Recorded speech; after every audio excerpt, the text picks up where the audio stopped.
Everything is conscious because the mind-body problem in philosophy is that in Darwin's theory of evolution, we label atoms as non-conscious Lego blocks, and then we say these Lego blocks, they join together by some random happening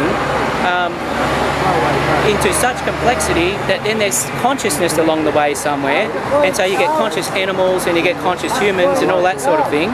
But this is not possible, and philosophers know that it seems impossible to do a category jump from a limited material category to this complex consciousness, this much more wonderful thing category. And so, but the solution to that is that atoms are conscious, and there's not atoms as such, there's just perceptions, there's just experience. Like if an atom had a wall, it would be like touching it would be a perception of touch. There's just conscious experiences is all there is, and there's feelings, thoughts and wills and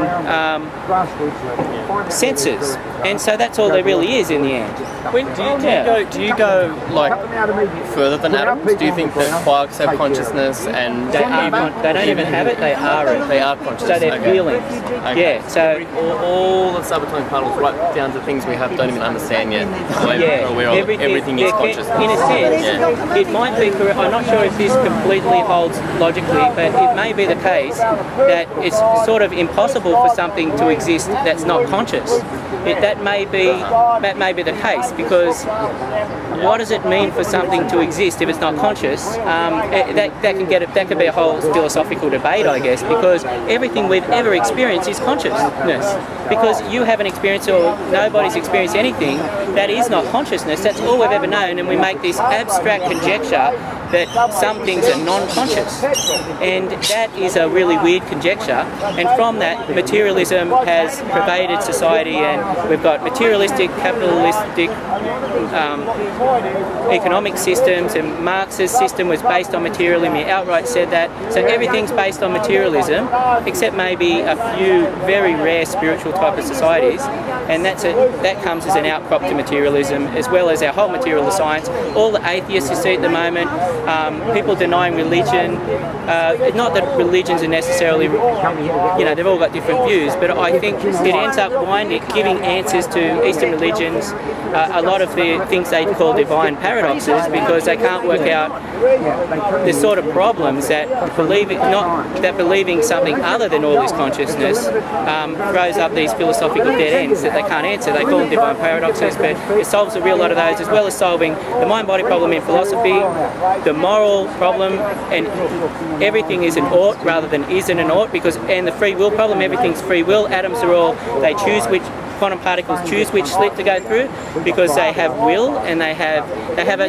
tiny little bit of will and feelings and all that sort of thing. A will is a type of feeling, actually, but they have a tiny bit of will and all the rest of that, and it can change everything. I believe humanity, I believe it's a form of a step toward Buddhist enlightenment, to realise that all is consciousness too, because since I've thought that about 10 years ago, I've started to experience reality a bit differently and you're in a different reality really, because your paradigm is different than everybody else's, or nearly everyone else's, and you can keep developing it too. It's not just a dull thing, it's all the science can fit into it. Some of it you realise is incorrect because they've got bad assumptions due to being on a false paradigm, and other bits you can adjust it all, and everything fits in, and it becomes a whole psychological point of world view, because psychology is, so as you learn more psychology, you realise the psychology of trees and rocks and...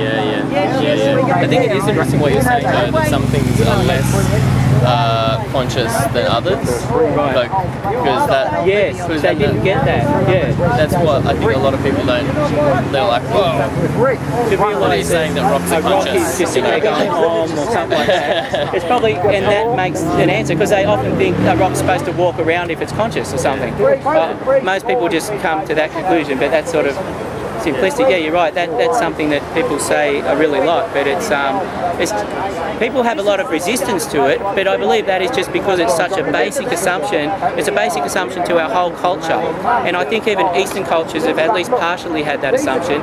And because it's the most simplistic thing, and that's why humanity grabbed it. But things are more complex than that, and you've always got to undermine assumptions. But hardly any of that is being done these days, because people are just mostly building on the basis of science and philosophy and not really